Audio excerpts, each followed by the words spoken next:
5 minutes, that's all it took. One folder, one senator, one moment that nobody, not even Congress, saw coming. As Jasmine Crockett defended a bill she believed would reshape opportunity in America, J.D. Vance sat quietly. Then he stood up, and the room changed. No shouting, no grand theatrics. Just a file freshly declassified and 5 minutes that made an entire nation lean forward. By the time he finished speaking, Crockett had dropped her pen. The panel had gone silent, and across 50 states, Americans were asking the same thing. What just happened? But before we go further, know this. The following is a dramatized reconstruction inspired by real themes, public figures, and the emotional stakes of our times. Names and events are creatively adapted, but the questions it raises about power, truth, and the cost of silence are deeply real, because sometimes fiction is just truth, told louder. Stay with us. Every second of this story reveals something they didn't want you to hear. The room was colder than it should have been. Some said it was the outdated air conditioning in Subcommittee Room B. Others believed it was the tension that settled before anyone even spoke. The overhead fluorescent lights buzzed with a low hum, casting a pale gray sheen across the wood-paneled walls and polished microphones. The walls were lined with silent staffers and aides, their eyes flicking from phone screens to folders, waiting for the real show to begin. At exactly 9 a.m., Congresswoman Jasmine Crockett leaned into her mic. "Ladies and gentlemen," she began, her voice calm but assertive, "today we begin a new chapter, one that prioritizes access, equity, and innovation for the communities most often left behind by the tech economy." Her words flowed like a practiced rhythm, measured, confident, almost soothing. Her signature curls framed a sharp gaze that moved deliberately across the panel. On paper, she was the perfect messenger, young, unshakable, and passionate.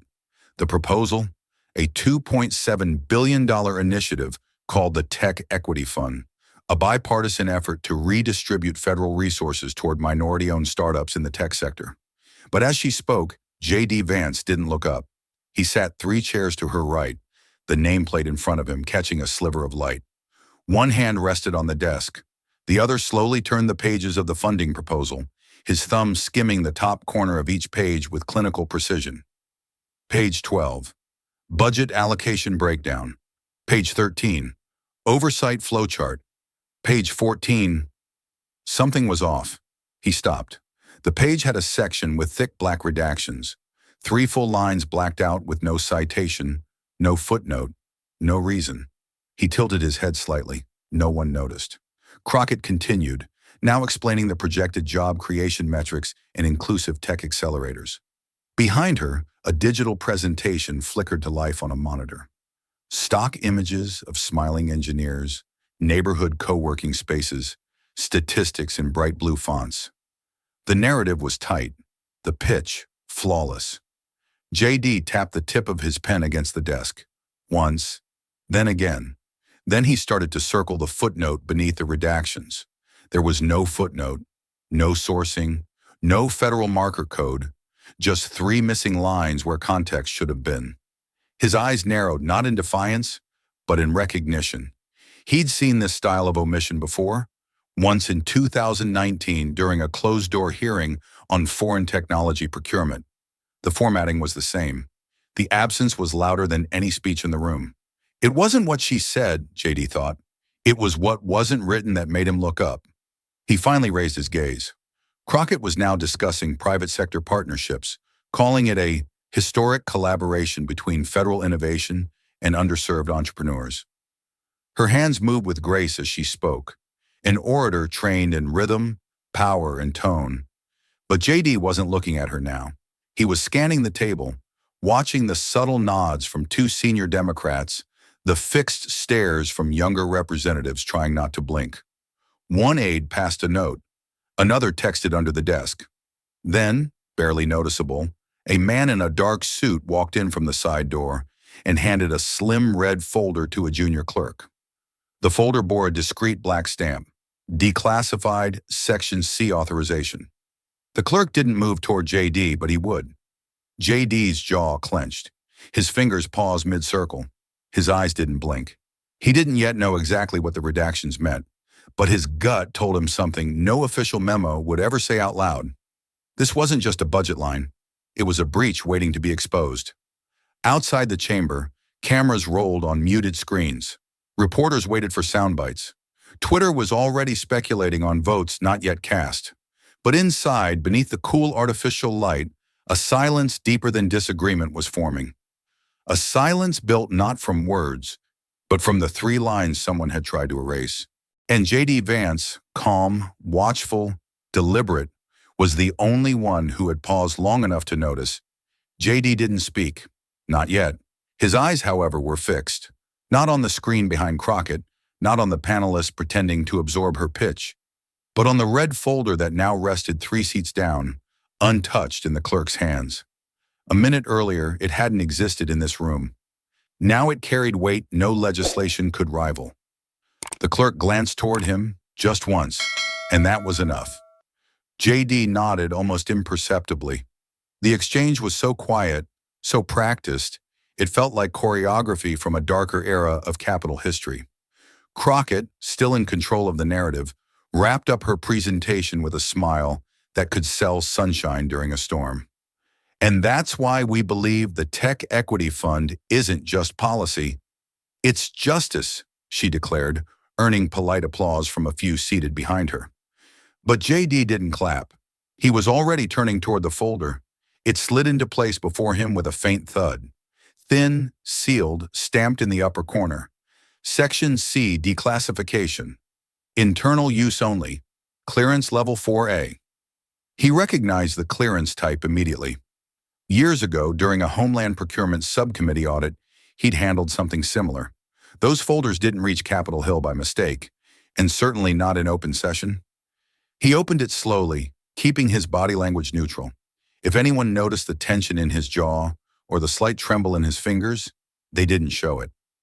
Inside, a 13-page audit summary, an attachment marked Annex 3, and a yellow post-it with handwriting he hadn't seen in years. They buried this once. Thought you'd know what to do this time. D. His breath slowed. J.D. scanned the summary. Allocation pathways from the Tech Equity Fund. Grants awarded to front-facing minority-led startups, on paper. But behind each, a corresponding contract number tied to offshore holding companies. At least 3 by name were registered through blind trusts in the Cayman Islands. One of those had a recorded transactional trail linking directly to a satellite data firm in Guangdong, China. There it was, hidden in plain sight, a funnel. J.D. didn't move for a moment. He blinked. Once. Then again. His pen was still in his right hand, hovering above the page like it was waiting for orders. Across from him, his chief legislative aide leaned in slightly, whispering without looking directly at the folder. You go public with that. They'll come for you sideways. J.D. didn't respond. They'll say you're politicizing race funding, that you're attacking equity itself. Still nothing. You could bury your entire reform bill with this. All of it, J.D. His fingers tapped once on the edge of the folder. Only if I say nothing, he said quietly. The aide exhaled, leaning back. There was nothing else to say. And then, just like that, the voice from the chair called out, crisp and unforgiving. Next to speak, Senator Vance. The moment snapped like a taut wire. Every head turned. Every whisper died. J.D. Vance didn't stand immediately. He closed the folder, gently, and slid it forward on the desk. His name was echoing now in the chamber, layered with expectation and uncertainty. He knew what he held. He knew what it could unleash. And he knew the clock was already ticking. 5 minutes on the mic. That's all he had. But 5 minutes was enough, if every second counted. Outside, a reporter typed, J.D. Vance remains silent so far, into a draft headline. Inside, a storm was forming behind the stillness of his eyes. And in the space between truth and consequence, J.D. Vance did what most men in power fear most. He chose not to look away. J.D. Vance rose slowly from his seat. Not with urgency, not with anger, but with the deliberate weight of someone who understood that what he was about to say would not only land, it would echo.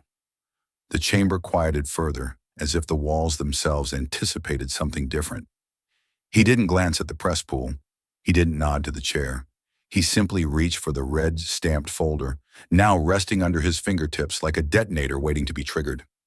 He walked to the mic with the folder tucked in one hand, the other brushing his coat as if anchoring himself in the moment. Aides glanced at one another.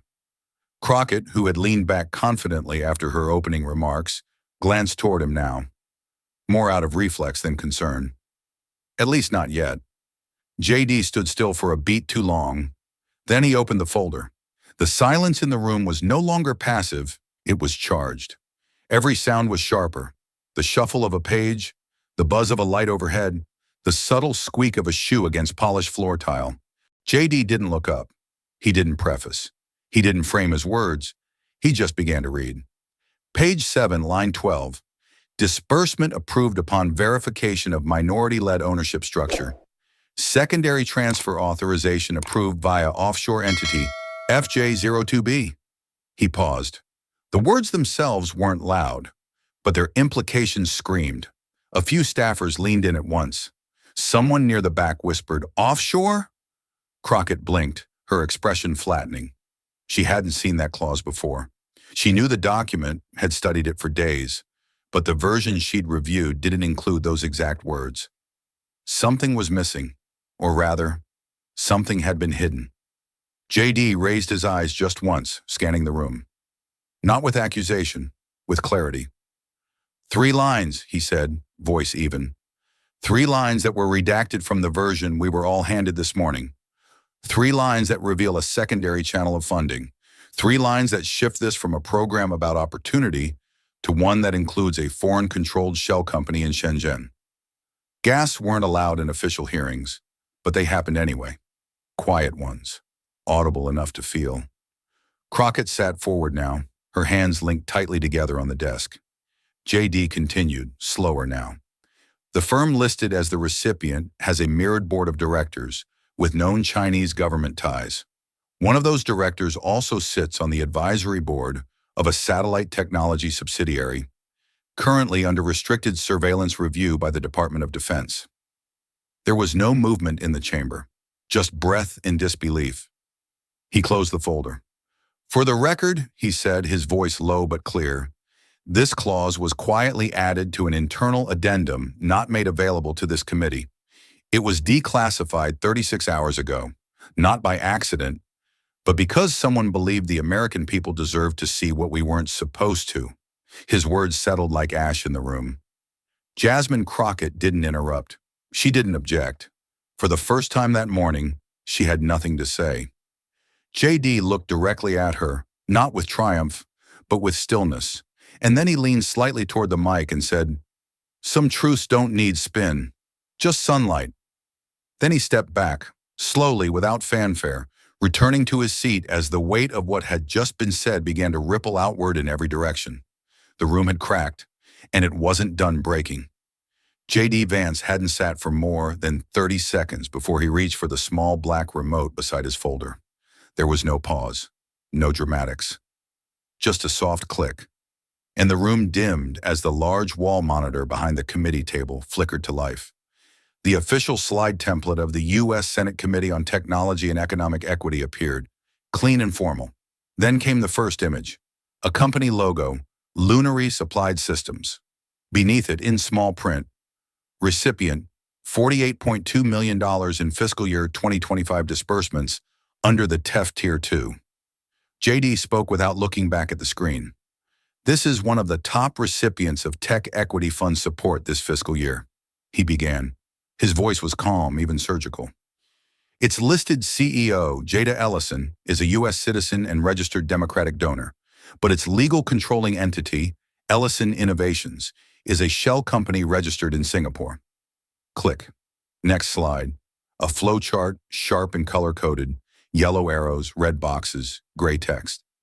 And Ellison Innovations is contractually obligated, JD continued, to channel its back-end AI testing through a firm based in Chaoyang District, Beijing. Gasps began again, but softer this time, quieter than before. The kind of sound you'd hear when people realized they weren't just watching something fall apart. They were watching it unravel. JD stepped slightly to the side, letting the slide remain in full view. Here's the clause. Clause 4B-7. He pointed with the remote's red laser. Quote, data generated through U.S.-based pilot programs may be shared with affiliated research partners for calibration and benchmarking purposes. He let that line hang in the air. No restriction, no firewall, no U.S. intelligence clearance or filter. Just an open channel. To an AI research partner located 5 miles from a facility currently flagged by our own Department of Defense. Crockett shifted in her chair. That's misleading, she said, cutting in. You're taking contractual context and stretching it to fit your narrative. JD turned toward her. Not fast, not aggressive. Just deliberate. Misleading? He held up the physical document, highlighting the signature date, 4 days after the grant approval. No, Congresswoman. I'm reading it exactly as written. And if it's overstated, then I suggest we ask why no one on this committee was ever given this clause before today's session. Crockett pushed back, more firmly this time. That partnership is academic in nature. It's part of a transnational AI cooperative that predates this program by years. You're framing it like a covert operation. The corners of JD's mouth didn't move, but his eyes sharpened. Overstated or overlooked? He asked quietly. The room stiffened again. Not because he raised his voice. He hadn't. It was the absence of force that made the line hit harder, like a question with no answer that still stings long after it's asked. He turned back to the slides. Click. Third company, Onyx Labs, Atlanta. Beneath it, registered owner, Cobalt U.S. Ventures, LLC. Subnote, primary capital injection traceable to Ever Victory Holdings, Hong Kong. JD didn't add commentary. He didn't need to. He let the visuals do the talking. One image, one chain of ownership, one step closer to a pattern no one wanted to admit they'd ignored. At the back of the room, a staffer scribbled in the margins of her copy.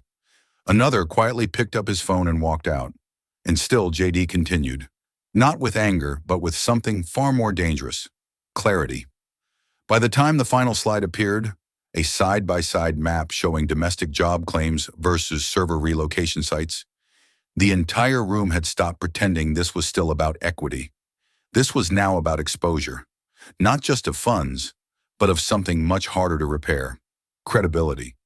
Crockett didn't respond right away. She adjusted the microphone gently, then reached for the legal pad in front of her, pausing only to draw a breath long enough to compose the cadence she was known for. Her voice when it came was steady, polished, the voice of someone used to walking into storms and making them sound like strategy.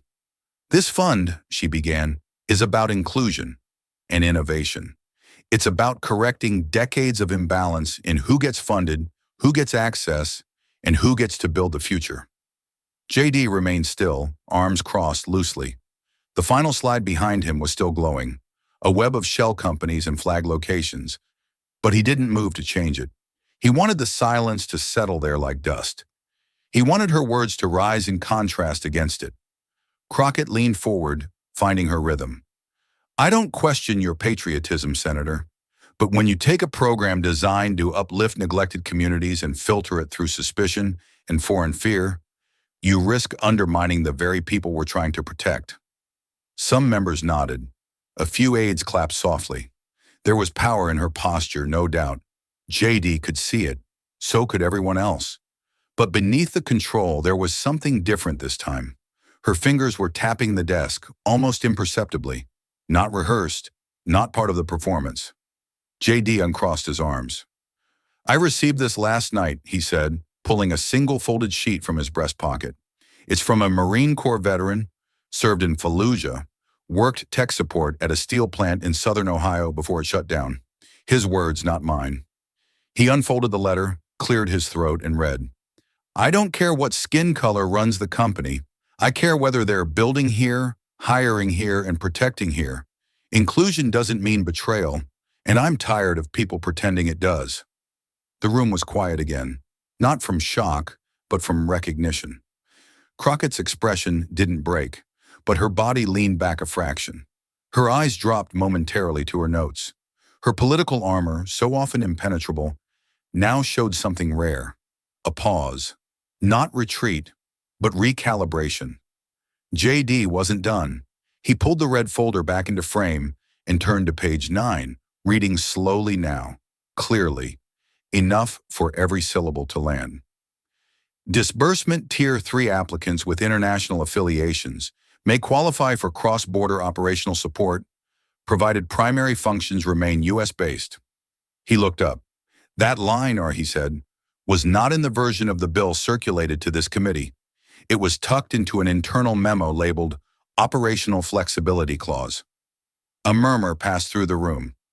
One staffer from the legal team scribbled something furiously. Another whispered into a phone without looking up. Crockett shifted again. She opened her folder as if to find the line herself, but it wasn't there. JD knew it. So did she. Now, he continued, voice tightening, if this is truly about lifting American communities, why is there a clause, hidden, redacted, and buried, making room for foreign operational support? And who signed off on that? No one answered. Crockett's lips parted, then closed again. Not because she was defeated, but because for the first time in the hearing, the language was not on her side. It wasn't JD's forcefulness that unsettled the room. It was the weight of the words themselves. The file, the letter, the clause. It didn't need shouting. It needed only to be read aloud. For a full 10 seconds after JD read the last line, no one spoke. The words cross-border operational support still hung in the air like the last note of a song no one wanted to hear. Jasmine Crockett remained still, though her hand lingered awkwardly over the edge of her folder. Her fingers curled as if gripping something invisible, perhaps an answer she didn't yet have.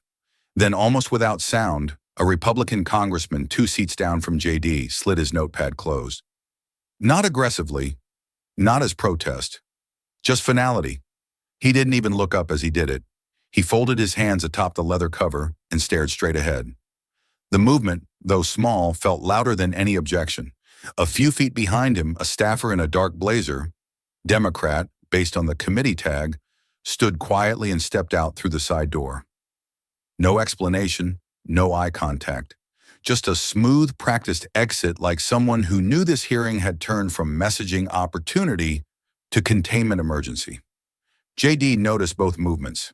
Everyone did. No one acknowledged them. That, too, was part of the ritual.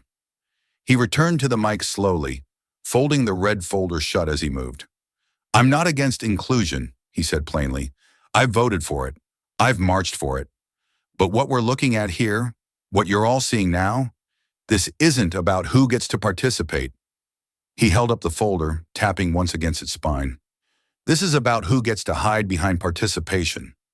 No one looked directly at him now. Eyes scanned phones. A few pretended to review documents they'd already read twice. One aide typed something, then deleted it. Typed again, then just stared at the blinking cursor. JD's voice remained steady. There's a difference between building a better future and outsourcing it. One strengthens us. The other hollows us out and sells the shell as progress. He paused, glancing around. Don't misunderstand me. I'm not saying everyone connected to this fund is acting in bad faith, but someone, somewhere, thought it was acceptable to funnel millions in taxpayer dollars into a structure that benefits a foreign intelligence-linked tech firm without disclosure. His tone shifted slightly now, not louder but firmer. Intentional. And if we've reached a point where justice demands we fund entities with track records of surveillance, censorship, and silent partnerships, then maybe we've forgotten who our neighbors are. That sentence didn't crash, it settled. Software heavy, unshakable.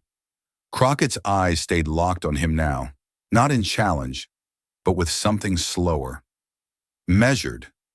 JD didn't know if it was resentment or respect, but it didn't matter.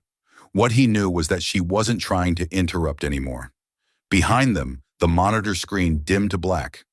No one moved to turn it off. Someone in the back cleared their throat quietly. A binder slid off a lap with a soft thump. No one bent to pick it up. JD stepped away from the podium without further remark. He didn't smile, didn't gloat. Just walked back to his seat and sat down like a man who had said what needed saying and now understood what it would cost. And yet the cost, somehow, already felt worth it. Not because the room approved, but because the room at last had stopped pretending it didn't know.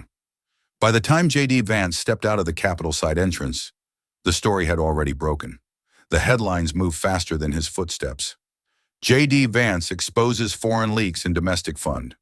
Equity program tied to Beijing-affiliated shell firms. 5 minutes that froze a congressional chamber. Cable news anchors leaned in with practiced urgency. Twitter split itself in half. Podcasts were already recording bonus episodes before the afternoon hit. And by 3:17 p.m., Crockett's comms team had launched a counteroffensive. A bright banner led her live interview on national television. Crockett responds to Vance accusations. This is fear, not fact. She wore the same blazer from the hearing, but her tone had sharpened. She didn't flinch. What Senator Vance did today, she began, was less about transparency and more about fear-mongering. Let's be clear. This was a political performance rooted in xenophobia, dressed up as oversight. She paused perfectly, trained in the silence between sentences. This program is about building opportunity. He's trying to build suspicion. Back at JD's temporary office near the Russell Building, the phones didn't stop. Some rang with interviews, others with threats. One aide fielded a call from a radio host asking if JD had proof that American innovation was a front for communist intelligence. Another fielded a call from a veterans group leader thanking JD for finally speaking what we've all whispered for years. But JD, he sat in his office, door slightly ajar, the red folder still unopened on his desk. Not because he hadn't read it, but because he couldn't stop rereading it, again and again, as if staring at the facts would slow the weight of what came after them. One of his senior staffers, a woman named Clara who'd worked campaigns from Kentucky to Pennsylvania, stepped in carefully. They want you on Fox tonight, primetime. JD didn't look up. Not going. Clara hesitated. It's your chance to get ahead of the backlash. He finally looked up then, his voice low. I'm not trying to get ahead of it. He tapped the folder gently. Let the file speak. She didn't push further, but not everyone in the room shared his restraint. Later that afternoon, a junior staffer named Eli, fresh out of grad school, sharp with data but shaky with pressure, handed in his resignation. No drama, just a sealed envelope and a red face. It's not that I don't believe you, sir, he said awkwardly. It's just, this is going to burn, and I didn't come to D.C. to be collateral damage. J.D. respected it, said nothing. The rest of the team sat in tense silence after Eli left, avoiding eye contact. Clara finally broke it. You sure you don't want to at least issue a clarifying statement? J.D. shook his head slowly. We don't clarify truth. We just hold it up and let people decide if they want to see it. Outside, the headlines multiplied. Inside, the heat had settled in. Not loud, not explosive, but the kind that slowly cooks a man from the inside out if he stands still too long. And J.D. Vance wasn't planning to stand still. Not now. By early evening, the hallway outside Congresswoman Jasmine Crockett's office resembled a chessboard mid-match. Every piece moving without looking rushed, every knock on her door measured, every voice lowered but urgent. The lobbyists arrived in waves. First came a soft-spoken policy advisor from a major West Coast tech coalition, then a pair of industry lawyers representing two of the companies J.D. Vance had named in the hearing. Finally, a tall man in a gray Italian suit, no business card, no small talk, just a leather binder and a quiet warning. Vance won't stop, he said plainly. You'll need to draw blood. Crockett didn't flinch, but her eyes narrowed. She was standing by the window, arms crossed, the last sunlight casting sharp lines across her blazer. Behind her, her communications director was already drafting potential media responses on a whiteboard. Phrases like mischaracterized allocations and transparency without context circled in red. He's not looking for the truth, the lobbyist continued. He's building a narrative, a dangerous one. If you keep this in the policy lane, you'll lose. This is politics now. It's survival. Jasmine turned toward him, arms still folded. So what do you suggest? She asked coolly. He opened his binder, flipping past several documents until landing on a page labeled Vance, Contributions and Connections. Names, amounts, and a few circled headlines. There's a pattern here, he said. 3 years ago, Vance received funding from a firm that, ironically, outsourced hardware manufacturing to Taiwan. No one made noise about it then, but in today's climate, it's ammunition. Crockett walked to the table, eyes scanning the page. He wants to be the patriot, the lobbyist added. You show he's been feeding from the same global trough as everyone else. Silence lingered, a heavy strategic pause. Finally, she nodded once. Set up the press conference. Her staff looked up, startled, but only slightly. The idea had been circling like smoke since the hearing ended. Now the match had been struck. We'll lead with the contradiction, she said, voice sharp. Frame it as hypocrisy disguised as heroism, then pivot to the bigger message.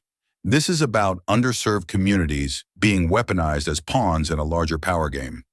A junior aide raised a hand hesitantly. But won't that make it seem like we're avoiding the actual data? Crockett's look cut through him. We're not avoiding. We're correcting. The aide nodded, chastened. No one else spoke. She turned back to the lobbyist. Get me someone from Veterans Outreach to stand with me. A woman, if possible. We're not just responding, we're leading the message. The man gave a tight smile, then turned to leave. Behind him, the room began to move in rhythm. Talking points were refined, press lists updated, tweets scheduled. The whiteboard became a battlefield strategy, each word a calculated bullet. And yet, even as her team strategized, a flicker of something crossed Crockett's mind. A flash of the hearing room earlier that day. The silence after JD read from that folder. The unexpected stillness in the faces around her. The way she'd reached for her notes but found nothing useful to say. She shook it off. This wasn't about regret. It was about control. And tomorrow morning, she'd take it back. Live. The morning after the hearing, JD arrived at the office earlier than usual. The city was still dim, the sky a shade of tired blue as DC came back to life, piece by piece. His staff hadn't arrived yet, and for once the building felt honest, no echo of talking points, no staged patriotism, just old walls and quiet intentions. On his desk sat a manila envelope, unmarked except for a smudged postmark from Southern Ohio. No return address, no logo, just his name, handwritten in ink that had bled slightly from moisture. He sliced it open with the side of a note card and pulled out a single folded page. It was written in blocky cursive, the kind you only see from people who've never typed for a living. The paper was lined, the kind ripped from a spiral-bound pad. JD sat down slowly as he read.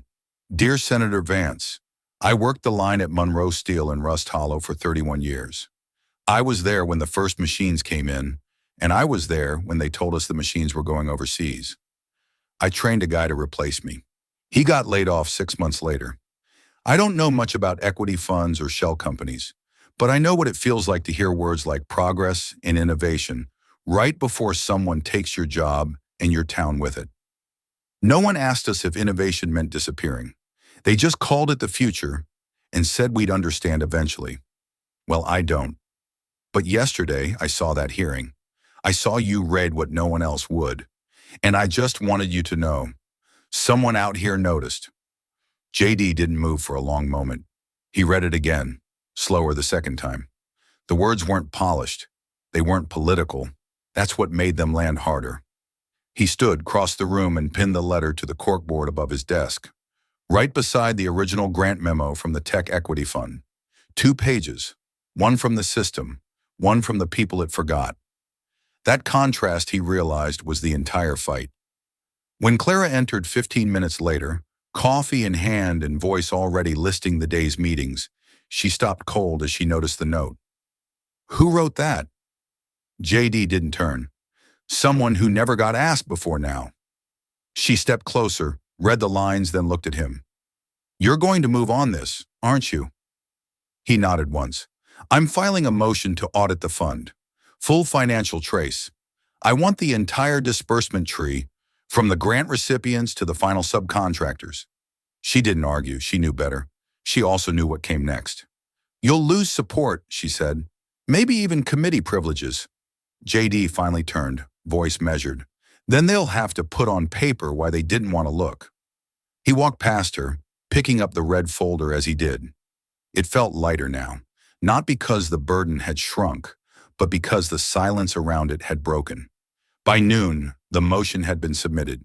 By 3 p.m., news of it had reached at least 4 major outlets. And by the time the sun began to dip behind the Capitol dome that evening, one more thing had become clear. Not in headlines or press releases, but in the quiet courage of a handwritten letter. Some truths aren't spoken from the podium. They're mailed in, one envelope at a time. 2 days after the motion was filed, JD received a call at 7:42 a.m. from an unlisted number. He let it ring twice before answering. The voice on the other end was calm, flat, and unmistakably military. "You don't know me, Senator, but I've seen what you're pulling on that fund. There's something in there you're not going to like." JD leaned forward at his desk, the same desk where the letter from Rust Hollow still hung. "Go on," he said. "There's a drone systems contractor, Lunaris Applied Systems. You name them in your hearing. What you missed is what they've been testing under a separate research clause. Not just data calibration, actual surveillance tech." JD's fingers froze midair above his keyboard. "Surveillance? Where?" A beat of silence, then, "Not here, but not allies either."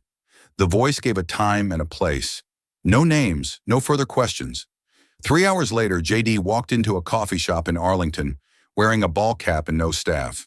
The man waiting for him was in his 50s, compact frame, military haircut still mostly intact. He didn't offer a handshake, just slid a thin folder across the table with a napkin tucked under it. "This isn't official. It shouldn't even exist. But when I saw that red folder on the news, I figured someone finally got close enough to deserve the full picture." JD opened it slowly. Inside was a summary sheet and 3 satellite images, marked with infrared overlays, thermal grids, and tag coordinates in a Middle Eastern desert. He scanned the briefing as the man spoke low and steady. Lunaris entered a subcontract with a logistics front based in Bahrain. They ran thermal tracking tests using drone prototypes funded by the Tech Equity Fund. JD looked up. "And the data?" The veteran met his eyes. "Shared with third-party non-NATO states. That's not theory. That's confirmed in the signal routing logs. Someone in D.C. approved this under Section 11B, Allied Resource Expansion. They twisted Allied until it meant whoever paid fast enough." JD exhaled sharply. His hand gripped the edge of the table, knuckles whitening. This tech was supposed to support U.S. infrastructure, emergency services, border coordination. The man nodded grimly. "And now it's helping regimes who don't blink twice before using it on their own citizens." The file wasn't long, but it didn't have to be. One red-circled phrase near the end said everything JD needed to know. Live test results transferred for calibration review. Third-party recipients undisclosed. He closed the folder, slid it back across the table. The veteran didn't move to take it. "You keep it," he said. "You're going to need it a lot more than I will." JD stood without speaking. His pulse was steady, but his mind raced. The conversation back in Congress had been about oversight, about paperwork, about contracts and percentages. But this was about consequences, the kind that didn't show up in grant reports. Back in his car, JD sat motionless in the driver's seat for a full minute before turning the key. He wasn't sure what disturbed him more, that the data had been handed over or that no one had thought it worth mentioning in the first place. And so the story shifted again, not from suspicion to confirmation, but from danger to damage, the kind that couldn't be undone by speeches, only by exposure. The podium bore the seal of the United States Congress, flanked by 2 flags and 6 camera crews. Jasmine Crockett stepped up with poise, the Capitol dome glowing in the glass behind her. The sunlight framed her like it knew she needed it, bold, unwavering, and defiant. A half-dozen microphones were angled toward her, ready to catch every syllable. She didn't smile. She didn't need to. "We are watching a deliberate campaign," she began, voice steady, "to weaponize bureaucracy under the guise of transparency, aimed squarely at silencing Black innovation, Black-led business, and the future we are fighting to build." The crowd murmured. No interruptions. No questions yet. Just posture, power, and press. Crockett paused, lifting a single-page handout with J.D. Vance's name at the top. This is not oversight. This is obsession. This is what happens when selective scrutiny is disguised as patriotism.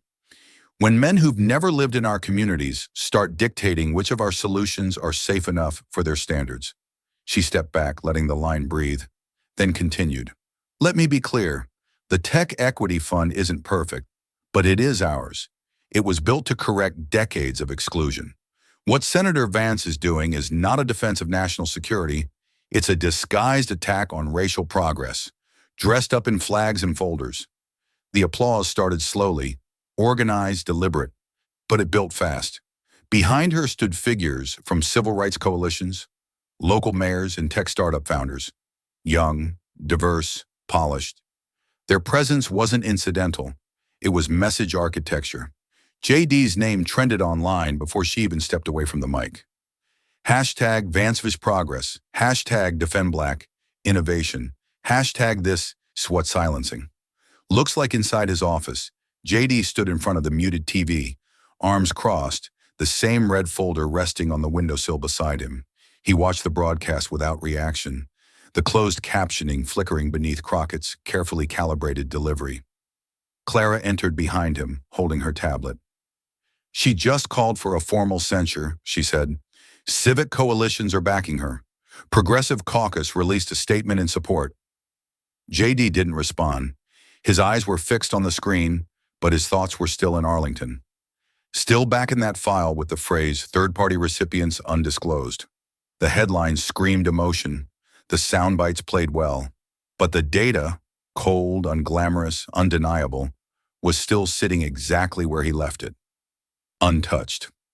Clara broke the silence again, this time softer. You want to respond? JD shook his head. Not yet. The camera panned across Crockett's face as she ended the conference with a single, unmistakable line. We will not be erased quietly, and we will not let patriotism be hijacked by fear. The press swarmed. The narrative shifted. The storm grew louder. But inside that office, behind closed doors, beyond applause and angles, J.D. Vance didn't speak. He just turned slowly and opened the red folder again, as if reminding himself that when the cameras moved on, the documents would still be there, and they would still say what they always had. The podcast wasn't flashy, no lights, no camera angles, just a mic, a table, and the low hum of a space heater in a veteran-run studio on the outskirts of Northern Virginia. The host, a former Army medic named Warren Pike, welcomed JD with a simple handshake and a nod.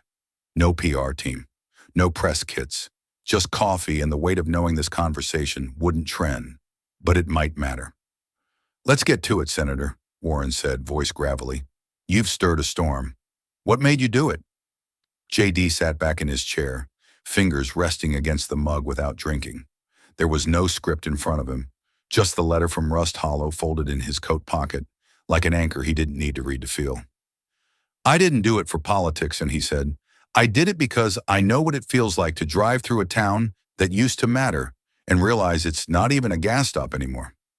Warren leaned forward. JD continued. You go to places like Ashland, Martin's Ferry, Rust Hollow.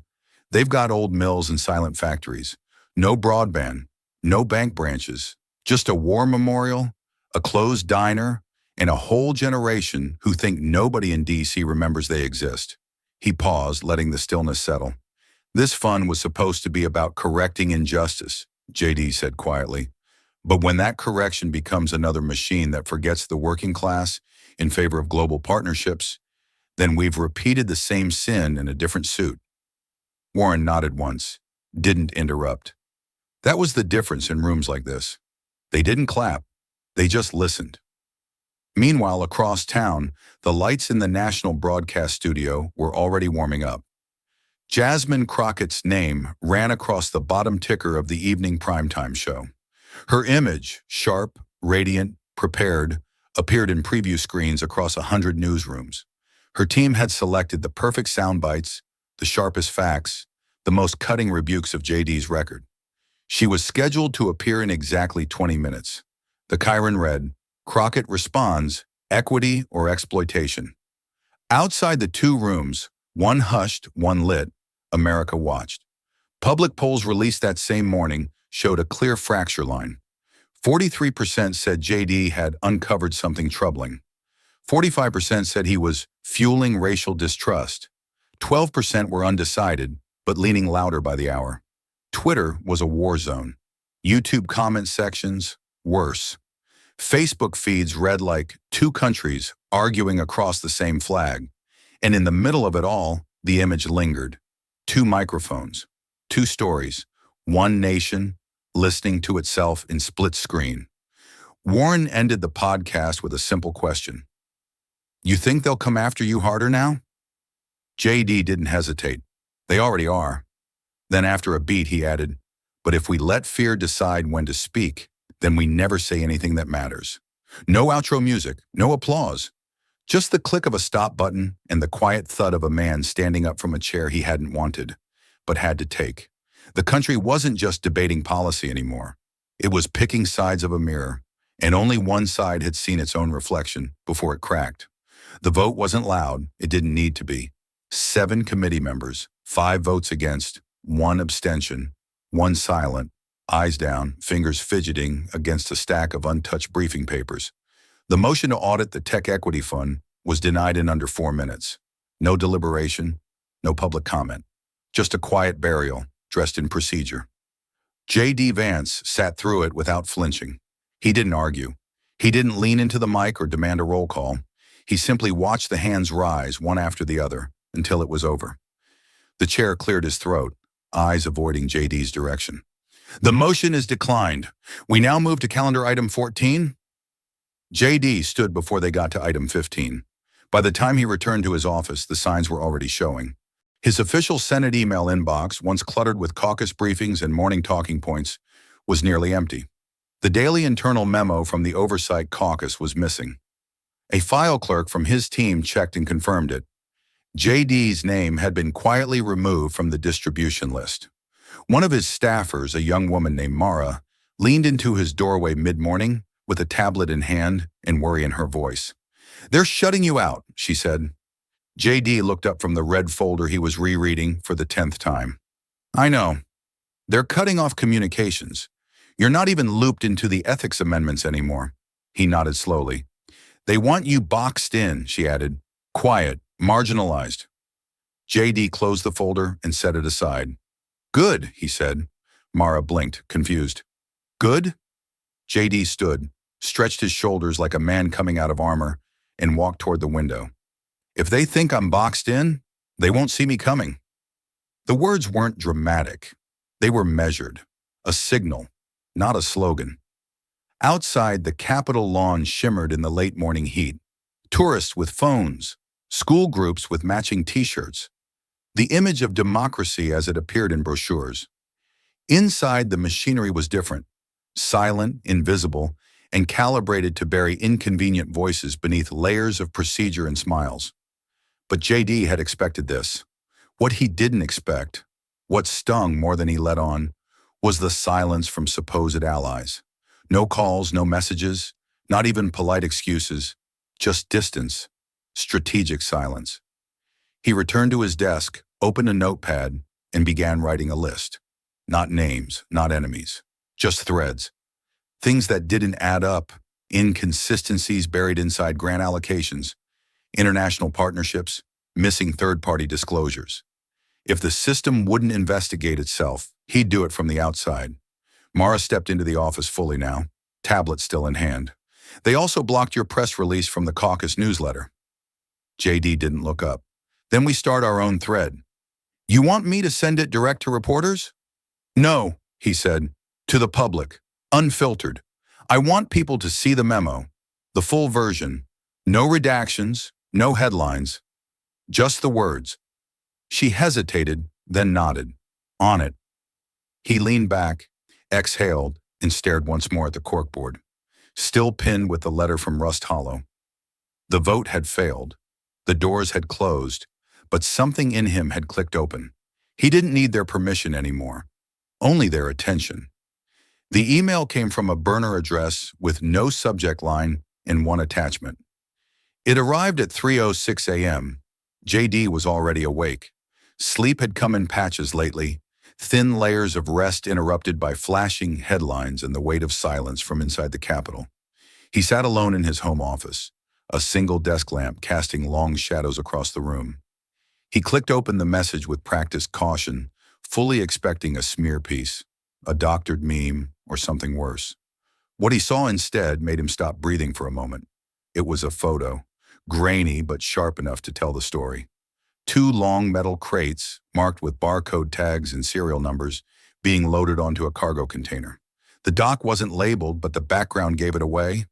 A faint silhouette of stacked shipping units, a distant sign in simplified Chinese, and the unmistakable markings of a freight lane port in southeastern Asia. But what mattered most wasn't what was visible. It was the timestamp. In the corner, embedded from the original camera settings. Taken 4/12, June 8th, Fort Covington Tech Park, Ohio. JD zoomed in on the crate labels. One matched a serial number from the Annex 3 document buried in the red folder, the one he wasn't supposed to have, the one Crockett had called fear-driven fiction. This wasn't fiction. This was hardware. Servers, built with American grant money, loaded from a U.S. facility, and quietly shipped abroad under the cover of International Research Exchange. He opened a separate file on his desktop, pulled up the allocation registry, and cross-referenced the shipping ID. It traced back to Onyx Labs, one of the Tier 2 recipients under the Tech Equity Fund. No mention of server relocation, no mention of offshore warehousing. Just a line item. Prototype storage, regional facility. JD leaned back in his chair, the silence around him heavier now.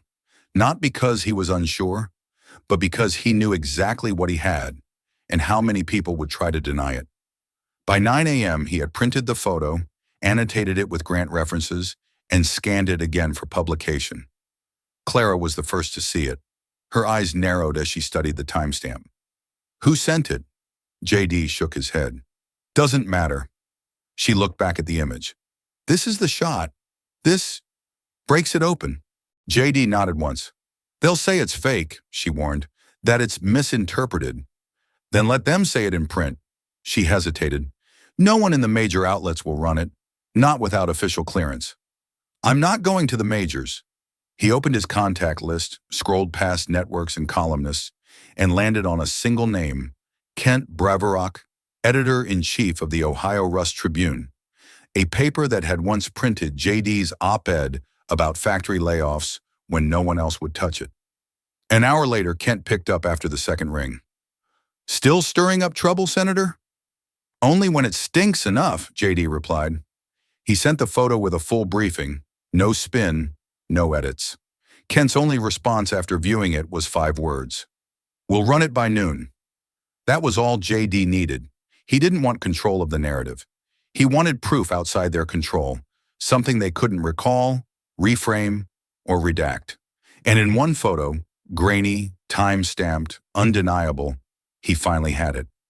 By 12:07 p.m., the photo appeared on the homepage of the Ohio Rust Tribune. No pop-up ads, no editorial framing. Just a headline in bold, exclusive, Tech Equity hardware quietly shipped abroad from U.S. soil.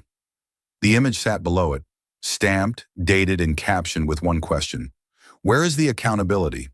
By 12:19, the story had been reposted by 3 independent watchdog sites. By 12:42, it was on Reddit's front page under the headline, You Tell Me This Is Just Equity. By 1:15, hashtag Crates Not Justice and hashtag Rust Hollow Truth were trending on X. The flood came fast. Digital sleuths identified the dock's exact location using Google Earth. Others matched serial numbers from the image to procurement documents JD had never even released. Whistleblowers began hinting anonymously that this shipment wasn't the only one, and certainly not the last. The national networks were slower to react. For the first few hours, they tried to ignore it, but the heat spread too fast. By mid-afternoon, they were forced to cover it, if only to control the narrative. One headline read, Senator Vance amplifies debunked claims. Another, is the photo real? Fact-checkers scramble. But it was already too late. At 3:02 p.m., Jasmine Crockett's communications team issued a cryptic cancellation. Representative Crockett will no longer appear on this evening's panel due to unforeseen scheduling adjustments. Inside media circles, the term was a red flag, a quiet retreat, a pause before the counterattack or collapse. In JD's office, Clara scrolled through the coverage while standing near the corkboard. Her voice was steady, but even she couldn't hide the shift. "They're scrambling." JD didn't look up. He was typing. Precisely. Purposefully. "What are you doing?" she asked. He didn't answer immediately. Just clicked once, attached the full declassified audit, the original red folder scans, the photo, and all cross-referenced allocation charts into one compressed download. Then he posted it. Not on the Senate website. Not to any outlet, just on his personal page. A single pinned post. "You deserve to see it all. No redactions. Download here. Decide for yourself." It wasn't dramatic. No filter, no bold fonts, no quote cards. Just the files, unfiltered, open source, with one line that said more than any press release: "This isn't about me, it's about you, and what they didn't want you to know." Within 20 minutes, the download link had over 70,000 hits. Within an hour, it doubled. And with each click, the noise grew harder to contain. Major anchors began rewriting their scripts. Think tanks scheduled emergency panels. A few congressional staffers went quiet on social media, deleting prior statements or flipping them mid-thread. It wasn't just one photo anymore. It was a file, a paper trail, a rupture, and JD had cut straight through the firewall they built to keep it buried. He didn't say much after posting, just turned off the monitor and leaned back in his chair, watching the headlines evolve in real time from maybe to must answer. Outside, the Capitol looked the same, but inside its halls, something had shifted. The question was no longer, is it true? It was who knew and when.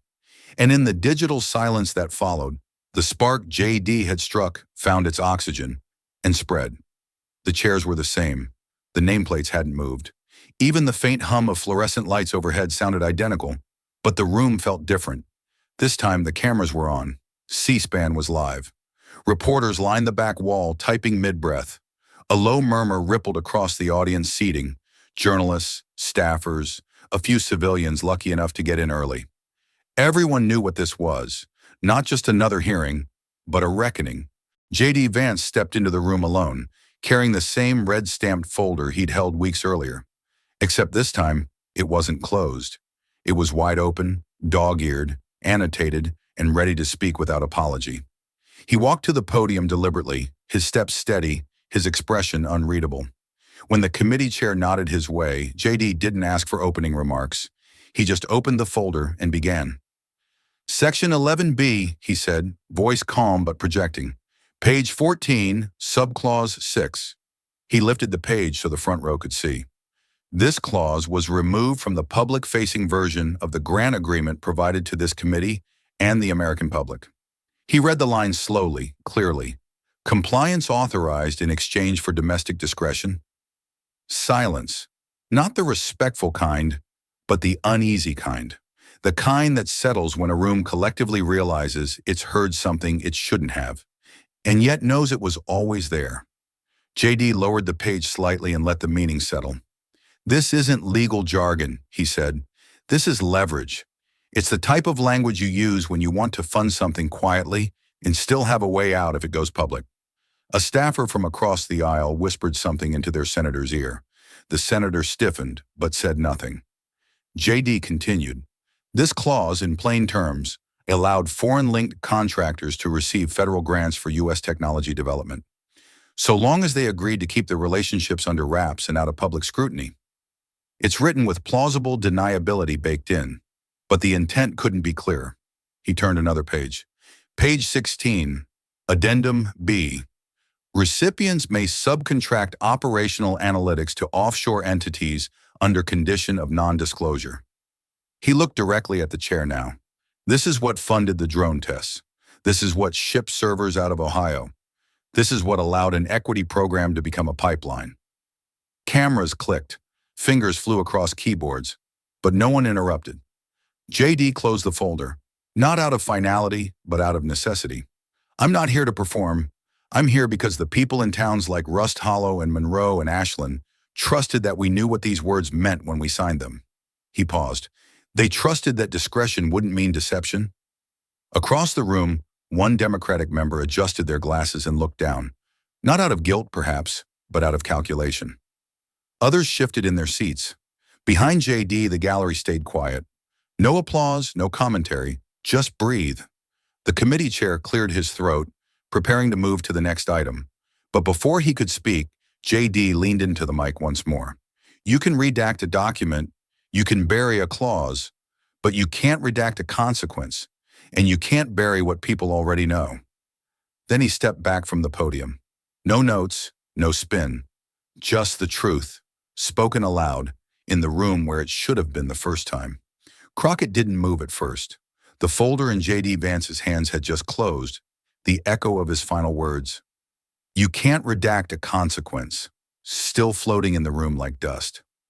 No one leaned forward. No one looked away. It was as if the hearing chamber itself had absorbed the weight of what had just been said. Jasmine sat back in her chair, spine upright but no longer steel straight. Her aides leaned toward her, whispering behind stacked legal pads and printed rebuttal points. One of them gently said, "You don't have to respond. Let it pass." Another nodded, more urgently this time. "Let it burn itself out. Don't give it oxygen." But she didn't nod, didn't blink, didn't even flinch. She just watched JD return to his seat, unapologetic, unhurried. The red folder now rested on the table in front of him, open like a wound no one could stitch shut. Across the dais, a member shuffled papers nervously. Another pretended to study their phone. And somewhere in the gallery, a Vietnam veteran in a faded army jacket clutched his ball cap just a little tighter, his knuckles pale. Crockett's mind raced, but her body remained still. She thought of the draft she had prepared, a fiery, punchy response about racial equity, historical neglect, the politics of selective outrage. But the words felt far away now, mechanical, not false, but suddenly inadequate. Her gaze dropped for the first time, not out of shame, but because she realized she couldn't defend something she hadn't truly read. Not this version, not the unredacted one. She looked over at the screen still displaying Clause 11b. Compliance authorized in exchange for domestic discretion? She swallowed quietly. JD didn't gloat. He didn't meet her eyes. He simply sat still, his pen no longer moving, his hands folded in a way that somehow made him look both exhausted and resolute. Then he spoke again, this time without opening anything. "I don't care what badge someone wears," he said. "I care what lines they're willing to cross when no one's watching. Patriotism doesn't wear a party badge. It just shows up." The words landed softly, but they didn't dissipate. They stayed. A long beat passed. Then faintly, someone in the gallery clapped. Just once. Then again. Two more joined. It wasn't thunderous. It wasn't viral. But it was real. A reluctant, almost embarrassed wave of applause rolled through the room. Not because people agreed with everything JD said, but because they knew it hadn't been rehearsed. Because it wasn't a soundbite. It was what silence sounds like when it gives way to truth. Crockett didn't respond. She didn't need to. In that moment, her restraint said more than rebuttal ever could. Because sometimes the only honest answer is to stop speaking long enough to hear what you didn't want to know. And though the hearing continued, the narrative had already shifted. It was no longer about sides. It was about consequences. J.D. Vance stood from his chair before anyone else moved. He didn't reach for his folder. He didn't glance back at the committee chair. His staff looked up, confused. Reporters shifted in their seats, poised for the usual storm of post-hearing reactions, but none came. He simply straightened his jacket, nodded once to the clerk, then walked out. No cameras followed immediately. No press gaggle surrounded him. For 5 long seconds, there was just the sound of his shoes echoing against the marble floor. Each step somehow louder than the arguments that had filled the room. In that silence, the entire hearing room hesitated. Jasmine Crockett remained seated, her lips pressed together, hands clenched on the table. But even she watched him leave without saying a word. And then the room snapped back to life. Phones lit up, microphones switched on. The buzz of real-time reaction hit like electricity through wire. Did he just leave? Did he know what he started? On social media, the hashtags bloomed within minutes. Hashtag unredacted truth. Hashtag who funded it. Hashtag Vance walks. First news anchors scrambled for footage. Analysts lined up to interpret the optics, and articles flooded the digital front page before the next hour had even passed. But JD wasn't watching. Outside, he stood under a gray sky that matched the weight in his chest. His phone buzzed, again and again. Text messages, missed calls. One aide even sent a string of panicked emojis. He slid it back into his pocket. One of his junior staffers jogged to catch up. "Senator, we can spin this. You need to give a quote. At least tweet something." JD stopped under a stone archway and turned. "No, let it speak for itself." The young staffer hesitated. "You sure? They're already framing this like you stormed out." JD didn't smile. "Good. Maybe it's time someone did." Later that night, a veteran in Pennsylvania posted a comment beneath a local news livestream. He didn't raise his voice. He raised a mirror, and we didn't like what we saw. Another from Kansas followed. He said what we whispered for years. That makes him dangerous. That makes him necessary. It wasn't about left or right anymore. Not entirely. It was about a man who didn't ask permission to say what was already known, but never spoken aloud. And in that one choice, to leave before the questions began, he flipped the rules of political theater. Because sometimes the most powerful answer is no answer at all. JD walked alone back toward the Senate offices, each step slower now. He knew the backlash would come. He knew tomorrow's headlines would tear him apart in some corners and crown him in others. But none of that mattered. Not yet. Not compared to what had just cracked open. The room hadn't fallen silent because of politics. It had gone quiet because it finally heard something real. And JD had walked away not to escape it, but because he didn't need to stay. The truth was already loud enough. The door to JD Vance's Senate office closed with a soft click. No press followed him here. No microphones were allowed past the threshold. Just quiet, the kind of quiet that felt earned. Sunlight slanted through the blinds, casting long bars of pale gold across the room. JD paused near the desk, removed his coat, and glanced at the wall that had remained bare since his first day in office. Until now. 3 items hung there. Simple, unassuming to anyone who didn't know. But to those who did, they formed a kind of silent reckoning. First, the red-stamped memo. Not the full report, just the first page. The one that had triggered everything. The one where the ink had bled slightly over a line that read, "Cross-border operational support authorized." It was framed in thin, black wood. JD had requested the frame himself. "Nothing flashy," he told the staffer. "Just strong enough not to bend." Next to it, the letter from Rust Hollow. The handwriting crooked, some words smudged, but the message perfectly clear. "I worked the line until it vanished. No one asked us if innovation meant losing our jobs." JD had pinned it to the wall himself. No glass, no edits. He wanted the creases visible. He wanted people to see it hadn't come from a newsroom or a PR firm. Just a man. Forgotten by headlines, remembered by one voice. Beneath both, in the center of the display, was a plaque. Oak, hand-carved by a craftsman from Kentucky. A gift anonymously delivered, the day after JD made the documents public. They funded silence. He answered with 5 minutes. JD stood there a long time, not admiring, just remembering. He hadn't put those words on the plaque. Someone else had. But it captured everything he couldn't say in the hearing, and everything he didn't need to. His aide knocked gently. "Senator, you've got 5 minutes before the oversight call." JD nodded but didn't move. The aide stepped in. "People keep asking why you haven't done a follow-up interview. CNN, PBS, even the Veterans Podcast wants you back." JD turned slightly. "Let the wall answer them." There was no smugness in his tone, no performance, just clarity.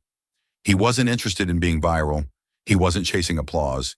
He had made something visible, then walked away so the country could decide what to do with it. Across the room, a junior staffer paused mid-step. "Senator?" JD looked up. The staffer hesitated, then nodded toward the wall. "People are already taking pictures. They're calling it your protest shrine." JD half smiled. "Call it whatever helps them listen." Outside the office window, the sound of sirens drifted upward, some distant rush of city life still moving, oblivious to the stillness in this room. And in that stillness, J.D. Vance sat down, not to scheme, not to draft a new speech, but to reread the letter, slowly, word by word. Because some battles didn't end with a vote or a podium. Some ended with a quiet wall, built one truth at a time. The room was still, save for the faint hum of a ceiling fan and the muted audio from a video projected on the wall. The classroom, tucked in the second floor of a public high school in Lawrence, Kansas, was like any other. Chipped desks, old textbooks, a flag slightly frayed at the edges. But this morning's civics lesson didn't come from a book. It came from a congressional hearing. On the screen, J.D. Vance stood before the committee again, voice steady, folder open.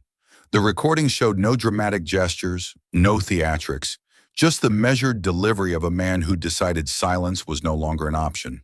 The class watched as he read aloud the line that turned the room cold. Compliance authorized in exchange for domestic discretion. Then his closing words, patriotism doesn't wear a party badge.